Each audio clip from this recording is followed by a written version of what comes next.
Für mich klettert der sich echt gut, die Züge gehen irgendwie ganz gut rein, aber ich finde, er sieht irgendwie kacke aus.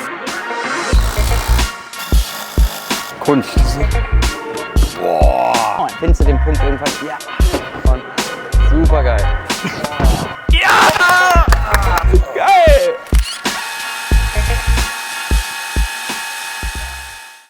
Alexi und ich sind heute wieder zu Gast im Prisma. Wir wollen heute ein bisschen eintauchen ins Thema Route Setting. Ich würde vorschlagen, dass wir 2 Boulder bauen. Einen von den Bouldern würde ich so ein bisschen mehr in diesen Wettkampfkontext checken und den anderen dann die ganz andere Richtung, mal so einen schönen Einsteiger-Boulder. Schnick, schnack, schnuck. Ich nehme auf jeden Fall den schönen, flowigen Einsteiger-Boulder. Ich habe schon, glaube ich, eine richtig fancy Idee. Heel hoch rein und dann daraus verlängern. Ich bin gerade schon auch ganz dankbar, dass ich jetzt den Boulder schraube, weil ich glaube, ich hätte mehr Probleme damit, den zu schrauben. So ein Ich finde beides ziemlich schwer. Ich finde halt schwer, einen leichten zu bauen, der richtig geil ist. Vom Grundgerüst ist es, glaube ich, schon echt fertig. Aber dann kann ich den ersten Sand-Go mal machen. Da ist irgendwas. Ah, ach krass.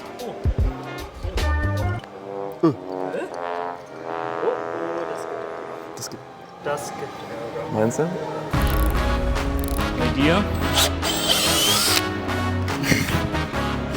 So.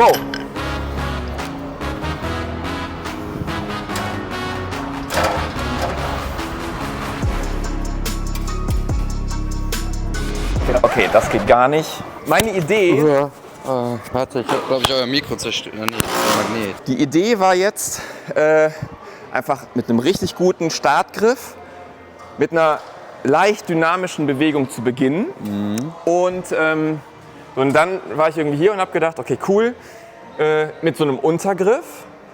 Und ja, also wäre natürlich schon cool, wenn man so ein bisschen, wenn man so durchtritt. Das war so ein bisschen der Gedanke, um dann in diesen Sloper zu kreuzen. Ich glaube aber, dass es wahrscheinlich für das Level zu schwierig ist. Da hast du oben dann wahrscheinlich gerade beim Testen gemerkt, dass das auf einmal deutlich schwerer wird. Ja. Ne? Ich würde jetzt auch mal so ganz an den Start direkt gehen, so den ersten Zug, da ist mir beim Klettern was aufgefallen. Ja. Und zwar hast du ja hier noch so einen Tritt versteckt. Ja.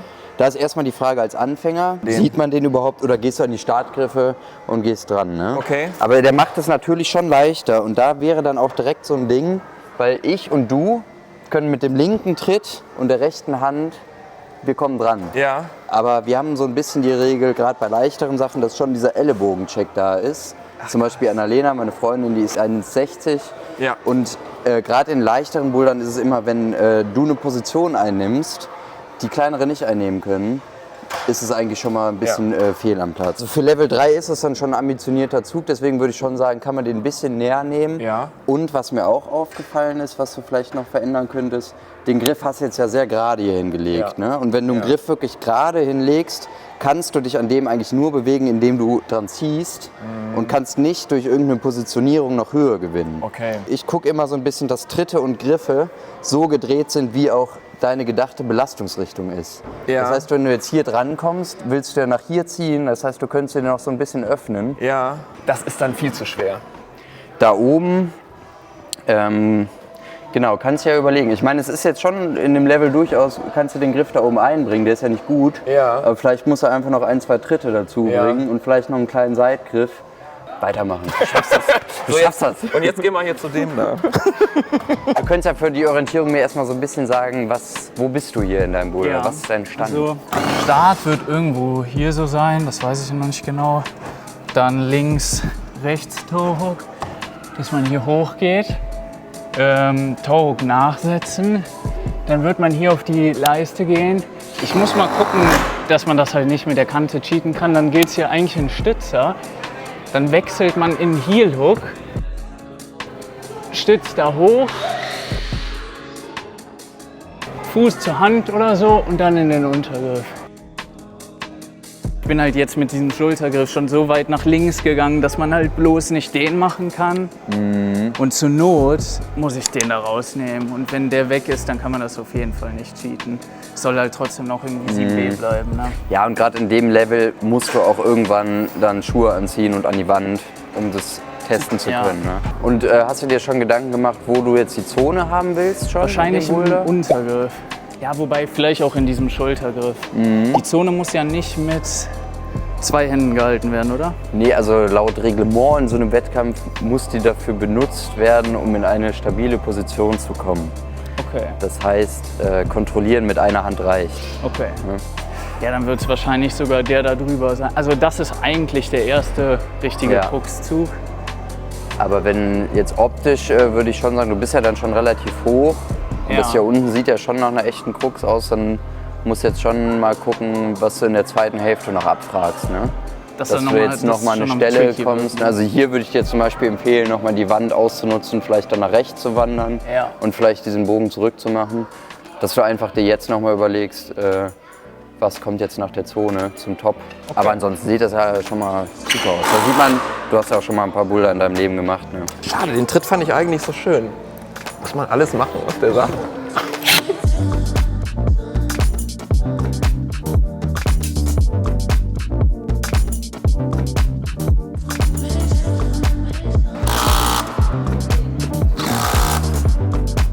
Okay, ich glaube, jetzt könnte es nur noch so ein bisschen an den Tritten.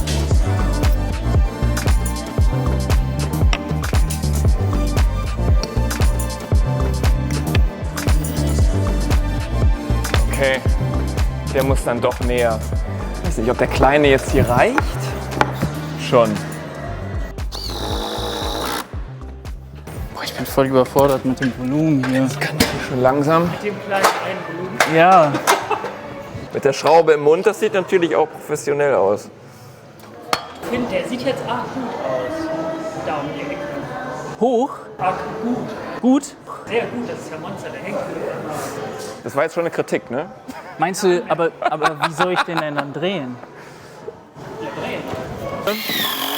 Ich spack's jetzt ab. Ich weiß nicht, wie er aussieht. Könnte, glaube ich, ein bisschen... Von der Optik, weißt du, Ja. nicht besonders gut. Ja, ne? Weil, also die Griffe sind alle sehr exponiert. Immer die gleichen Abstände zwischen den Griffen. Das sieht total langweilig aus. Und kann so ein bisschen davon ausgehen, dass wenn Griffe alle einen gleichen Abstand voneinander haben, dass du dann auch oft einfach also ähnliche Züge machst. Also er lässt sich super klettern, aber sah irgendwie total kacke aus. Oder sieht er immer noch. Und jetzt probiere ich mal den Tipp umzusetzen und zu sagen, okay, guck mal, dass ich die Griffe so von der Neigung in Bezug setze und vielleicht macht das ja dann das Ganze schon ein bisschen attraktiver. Was ist los jetzt? Ich weiß nicht. Ich bin so ein bisschen, ich spack's ihn jetzt noch ab und lass es erstmal so. Den Jonas. Genau, also Mann, also ich bin nicht so ganz happy, so ein bisschen. Ich bin jetzt eigentlich fertig mit dem Schrauben. Für mich klettert der sich echt gut, die Züge gehen irgendwie ganz gut rein, aber hatten wir gerade schon mal, ich finde, er sieht irgendwie kacke aus. Es sieht so ein bisschen, wenn ich jetzt in die Halle kommen würde und würde den Boulder sehen, würde er mich irgendwie in keinster Weise ansprechen. Ja, ich meine, was ich jetzt so an dem Boulder sehen würde, ist, du hast natürlich auch ziemlich gestreut. Ne? Also das heißt, du hast jetzt, womit ich halt gerne arbeite, ist zum Beispiel, wenn du jetzt so eine Wand hast, du hast ja auch nicht besonders viele Volumen mehr zur Verfügung gehabt, dass man dann versucht zum Beispiel 2, 3 Griffe mal ein bisschen näher zusammenzuschrauben. Bei so Griffen hast du ja auch immer so Linien, ne, die man dann so ein bisschen fortsetzen kann. Kann ich ja hier mal so ein bisschen zeigen. Wenn du jetzt zum Beispiel hier so einen Griff hast alleine auf der Wand, könntest du auch dadurch, dass du die jetzt so ein bisschen aneinander schiebst, halt schon mal eine interessante Struktur schaffen. Ne? Ja. Das heißt, du könntest dir jetzt in dem Boulder noch überlegen, wo sieht es vielleicht ein bisschen zu verteilt aus und wo könnte man vielleicht noch mal so einen kleinen Akzent reinsetzen. Ich sehe jetzt hier zum Beispiel die Möglichkeit, dass du den Top doch noch ein bisschen weiter nach links setzen könntest. Ja. Den Tritt zum Beispiel jetzt noch ein bisschen besser drehen kannst, dass man da nochmal einen Fußwechsel machen kann. Ja. Und noch einen Tritt hier aufs Volumen setzen, mit dem du an den Top kommst. Und dann könntest du zum Beispiel diese Leiste ein bisschen nach oben setzen, nach links und da noch eine dazu. Dann hättest du schon mal noch mal so ein kleines optisches Highlight da drin. Okay. Ne? Hier zum Beispiel ist jetzt auch noch ein kleiner Fun-Fact. Manchmal sind Griffe so geshaped, dass die sich besonders für eine Hand eignen. Hier zum Beispiel hast du mit links so eine schöne Form für den Daumen, die du jetzt für rechts nicht hättest. Ja, aber ich sag mal, wenn du den jetzt irgendwie direkt hier hinsetzt, vielleicht noch mal ein bisschen auch hier dran anordnest, hättest du vielleicht noch mal. Dann sieht der Griff ja nicht so alleine verteilt aus, ist ein bisschen was größer. Wir können das auch Teamwork machen. Ich tausche den Griff hier aus, du schraubst hier noch einen Tritt drauf. So machen wir das. Und kümmerst dich um die Top-Situation. Dann ist man auch mal fertig irgendwann. Ja, genau. Kunst.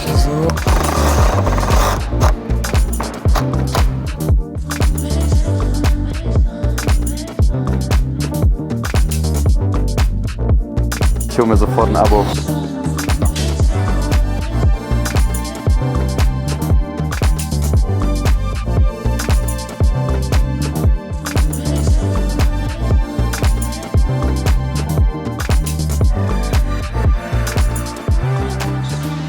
Prisma-Holes halt, ne? Was will man dazu noch sagen? Also durch das Ineinanderschieben der Griffe kann man als Routenbauer auch individuell die Schwierigkeit anpassen.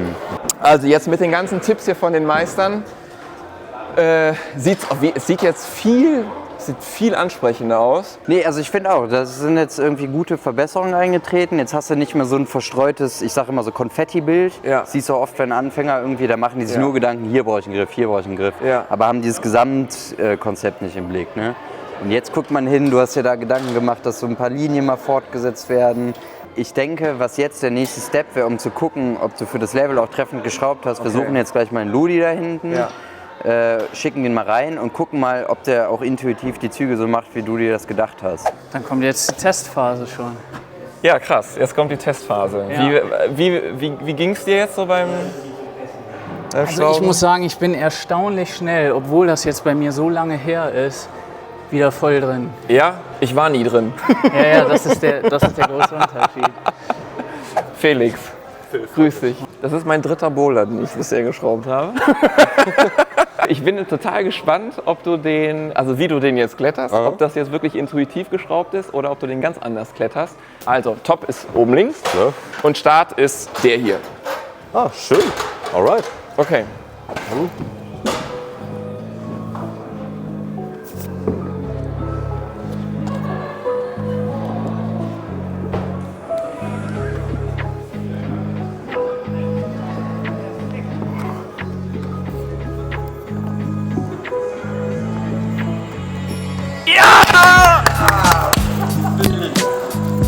Geil!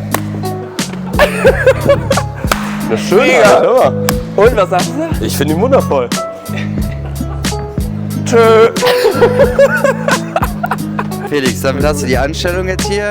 Jeden Mittwoch legst du los. Ich bin dann jetzt für 2-3 Wochen in Bist du Büro. weg, ne? Also ohne eure Hilfe wäre es natürlich jetzt so nicht machbar gewesen, aber das freut mich jetzt schon ein bisschen. Das war jetzt natürlich schön zu sehen. Ne? Phil ist natürlich ja jemand, der hat schon ein bisschen Bewegungsverständnis, Ja. aber trotzdem, der bouldert jetzt hier erst seit knapp, weiß ich nicht, einem halben Jahr regelmäßig. Ja. Und der hat aber direkt die Griffe und Tritte so genommen, wie du meinst. Ich hab auch gesehen, am Anfang hat der direkt überlegt. hochgeguckt, ne? Ja. Hat hochgeguckt, hat er beäugt, ne? Und ist aber dann doch nach rechts gegangen. Also ich denke, voller Erfolg. Geil. Jetzt kommt Alexi dran. Jetzt, genau. Hier. Da müssen wir uns selber auch mal ein bisschen aufwärmen. Du hast ja eine ziemlich spezielle Vorstellung und bevor wir da zusammen reingehen, ziehst du jetzt Schuhe an und guckst mal selber, ob deine Idee dann überhaupt funktioniert. Ja. Also ob das Gerüst, was du jetzt quasi dem Team da vorstellst, dass das schon mal so weit ist, geht, fertig ist.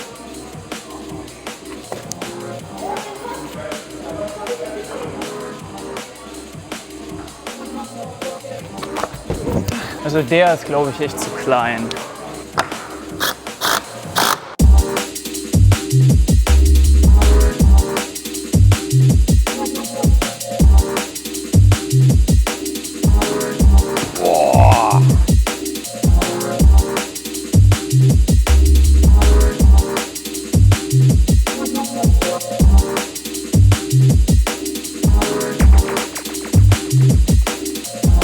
Ja, Alexi, krank. Ist doch ganz cool, oder? Hat funktioniert. Also ich hatte jetzt optisch das Gefühl, als wäre es eigentlich da vorbei. Ist es auch ein bisschen, das stimmt. Dann ist die Frage, du könntest auch überlegen, die Zone noch zu verändern. Also erstmal musst du dir jetzt die Frage stellen, wenn du da bist, Ja. kann man dann überhaupt noch fallen? Also aktuell ist es viel zu leicht oben. Ich würde eigentlich gerne, ich fände es mega cool, wenn das, wenn ich oben noch so einen Balance-Part habe, der so ein bisschen tricky ist. Ja, da musst du dir auf jeden Fall überlegen, dass du das da oben jetzt ein bisschen unsafer gestaltest. Ja. In dem Grad zum Beispiel kannst du schon fast überlegen, das Volumen irgendwie zu nutzen ohne Griff. Ja, habe Hätte ich jetzt grad gesagt, auch. ist ein Ja. schneller Fix.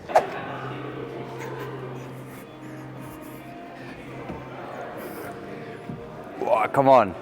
Geht schon, Alexi, come on. Ja, ja, ja. Boah. Du kannst ja mal gucken, wo du überhaupt hinkommst mit der Hand, mit der Ja. rechten.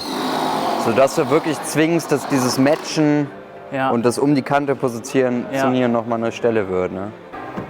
Jawohl, jawohl. Come on, come on, come on, come on, come on, come on. Super geil. Aber vielleicht ist es auch einfach schon gut so. Ich glaube schon. Ja. Und jetzt linkes Ding so unterscheren. Ja, genau. Und dann Come on. findest du den Punkt irgendwann. Ja.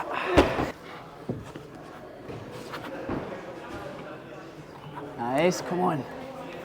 Hammergeil. Ja. NRW-Meister. Gerade bei so einer wackeligen Stelle im Wettkampf können die immer mal rausfallen. Ja. Das heißt, da hätte man jetzt mit ziemlicher Wahrscheinlichkeit nicht den Fall, dass alle, die dahin klettern, zum Top kommen. Ja, komm. Mega. Yes. Geil. Mega. Das ist eine super geile Stelle, weil du hast ganz wenig Material, du hast nur dieses Volumen und du musst dich durch diese Positionierung, also ich finde es super. Cool. Auch angestellt. Auf Minijob-Basis natürlich. Mindestlohn, das sieht alles sehr cheatsicher aus. Aber könnte man jetzt aus der Situation irgendwas Ja. machen?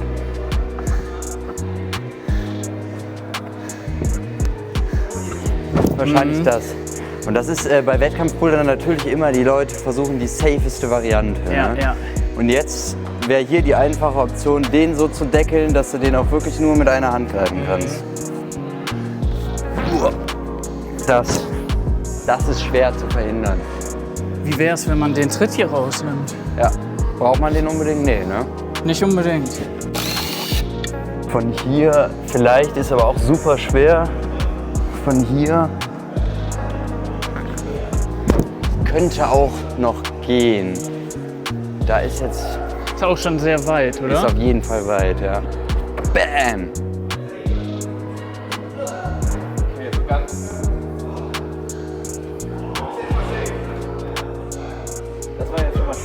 Schon mal gut, dass wir gedeckt haben. Mit rechts dahin und dann mit links in den Schütze. Das ist natürlich das Ding, ne? Also deine gedachte Beta ist halt sehr komplex und das halt so, wenn es so eine komplexe gedachte Beta ist, muss man das dann halt auch wirklich zwingend machen. Und den kann man ja, den könntest du jetzt auch, der muss ja nicht so gut sein. So rum, ne? Genau. Einfach hier, damit es sich schön anfühlt irgendwie. Ja. Ich denke, so macht es schon Sinn. Boom. Alter. Nice. Ja. Auf geht's. Nice. Abgestürzt. Gibt es noch irgendwelche Cheat-Optionen denn? Also ich sehe nur noch die Variante, sobald du den hast und den Fuß hier, wäre es ja easy darüber zu kommen. Ne? Wenn du jetzt hier bist, ist aber auch komplex, dann so zu greifen. Aber das ist dann sehr weit weg. Also da würde ich jetzt sagen, sicherlich möglich, aber auf keinen Fall leichter als deine Intended Beta. Jetzt kommt noch die Downclimber, das Abklettern sicher machen, Ja. Security Check. Es gucken nochmal immer 2 Leute drüber, ob auch alle Griffe gespackst sind. Schilder dran, Schilder dran. fertig.